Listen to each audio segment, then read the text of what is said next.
O teu perdão é completo.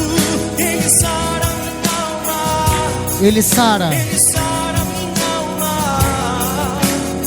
O teu perdão é completo. O teu perdão é completo. Ele sara minha alma. Ele sara minha alma. Uma salva de palmas bem forte para o Senhor Jesus, que Ele merece. Pode ser mais, Ele merece.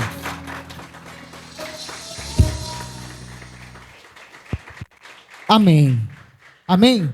Pode sentar. Eu queria que você deixasse a sua Bíblia agora aberta no livro de João, o Evangelho de João. Evangelho de João, capítulo 8.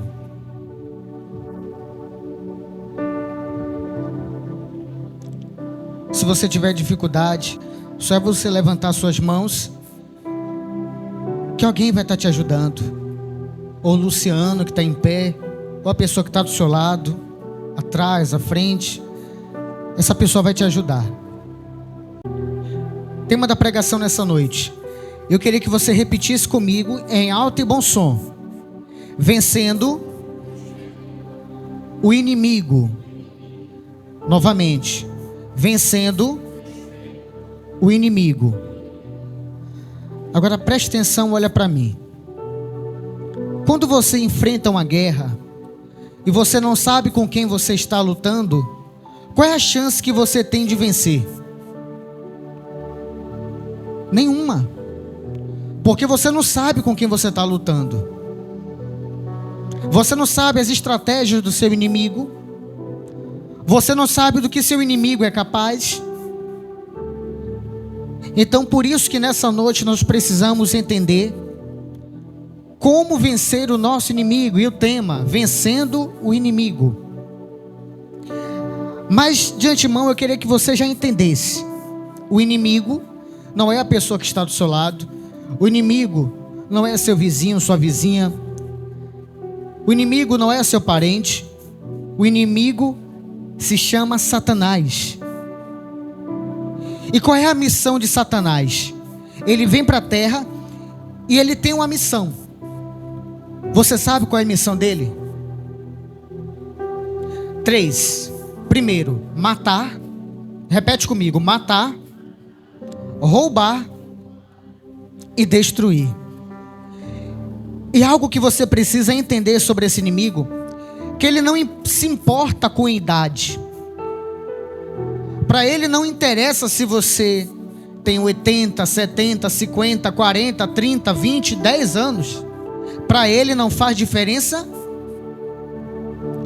Ele não se importa se você tem tempo ou não de igreja, se você está forte ou fraco espiritualmente. Para ele pouco importa. Ele tem uma missão. E qual é a missão dele? Roubar, matar e destruir. E eu preciso enfrentar esse inimigo sabendo do que ele é capaz. E nessa noite nós procuramos entender como vencer o nosso inimigo. Amém? Evangelho de João, capítulo 8, versículo 44. Vamos entender um pouquinho do que o nosso inimigo é capaz. Vos tende por pai ao diabo, e que sereis satisfazer os desejos de vosso pai. Tem muitas pessoas que, qual é o desejo que a pessoa tem? Satisfazer o seu. Mas espera aí, como é que eu tenho o desejo de satisfazer Satanás? Como é que pode isso? Tem pessoas que têm demonstrado isso, não com palavras, claramente isso, mas com as suas atitudes. As suas atitudes é como se você estivesse dizendo: eu quero satisfazer o meu pai. Mas espera aí, ele pode ser pai de algumas pessoas? Sim. Olha a continuação do versículo. Ele foi homicida desde o princípio e não se firmou na verdade, porque não há verdade nele. Quando ele profere mentira, fala do que lhe é próprio, porque é mentiroso e pai da mentira. 2 pontos importantes, olha para mim. 2 pontos importantes que você precisa refletir e aprender nessa noite. O seu inimigo, meu inimigo é Satanás. Se você não está fazendo a vontade dele, qual é o seu inimigo? Satanás. Porém, se você está fazendo a vontade dele, ele tem sido seu pai. Já parou para analisar a gravidade disso? Um dos pontos que nós precisamos entender, ele sempre foi homicida. Quando nós falamos sobre homicídio, o que é que você pensa? Que homicídio é quem vem e mata alguém, a vida de alguém, tira a vida de alguém. E nem sempre o homicida é isso. Não é quem apenas vem tirar a vida fisicamente de alguém, mas o homicida, ele pode tirar a vida de alguém com palavras e atitudes. Com palavras e atitudes, ele pode acabar tirando a vida de algumas pessoas. Ele pode ferir você com um olhar. Ele pode ferir você com uma atitude. Ele pode ferir, uma pessoa, ela pode ferir você com um gesto. Então por isso que eu devo me preocupar, para que eu não esteja vindo para a igreja, ouvindo a palavra e sendo o quê? Um homicida espiritual, matando as pessoas e usando aquela frase popular que todo mundo conhece. Quer ver que você conhece essa frase? Foi sem querer? Não, você conhece. Foi sem querer? Muitas pessoas já não, foi sem querer. Mas o interior dela, dele, foi o quê? Querendo. Para mim, para você, a pessoa vai dizer o quê? Não foi sem querer. Mas o interior, as atitudes vão comprovar que está sendo o quê? Consciente. Que não foi por engano. Foi o quê? Conscientemente. Então existe, o diabo, ele atua no homicídio. Não apenas o homicídio físico, mas o homicídio de que forma? Espiritual. Entendeu essa parte? Vamos para a segunda parte agora. Ele é o pai da mentira.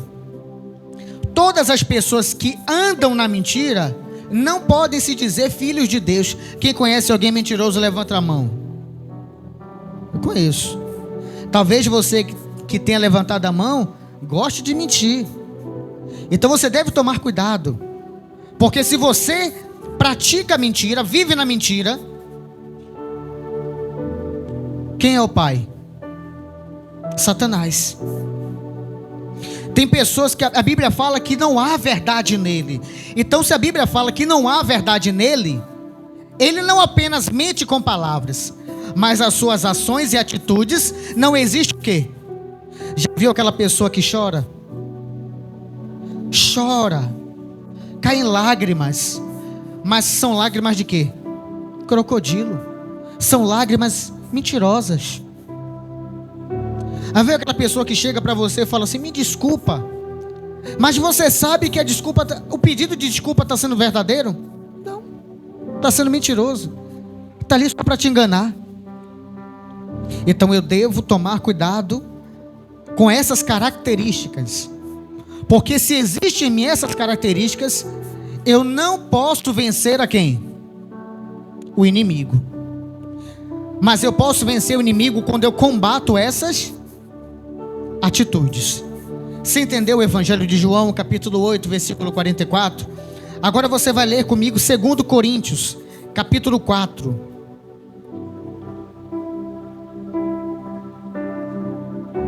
2 Coríntios, capítulo 4.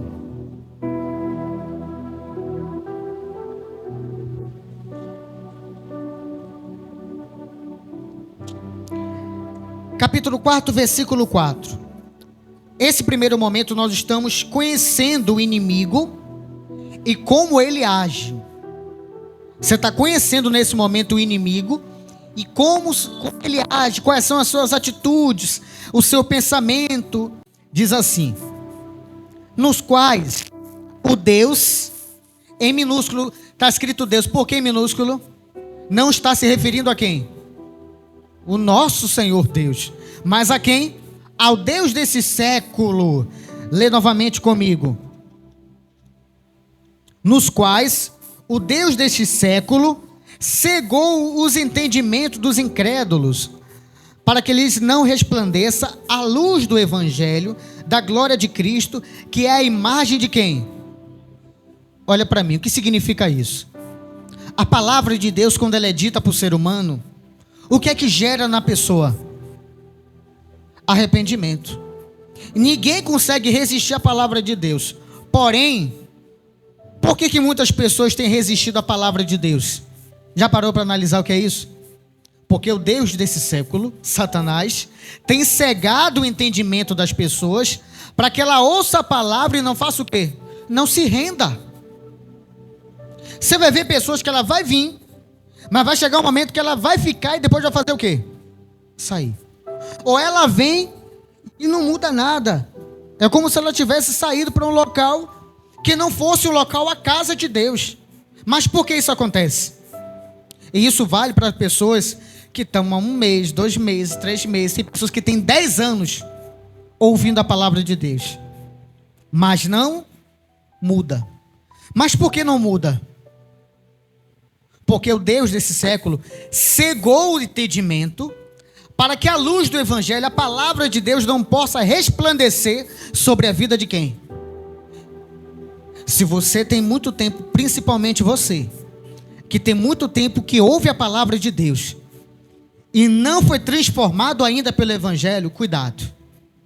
Tem alguma coisa de errado. E possa ser que o que esteja acontecendo de errado seja o que está em 2 Coríntios capítulo 4, versículo 4. O Deus desse século cegou o entendimento para que as pessoas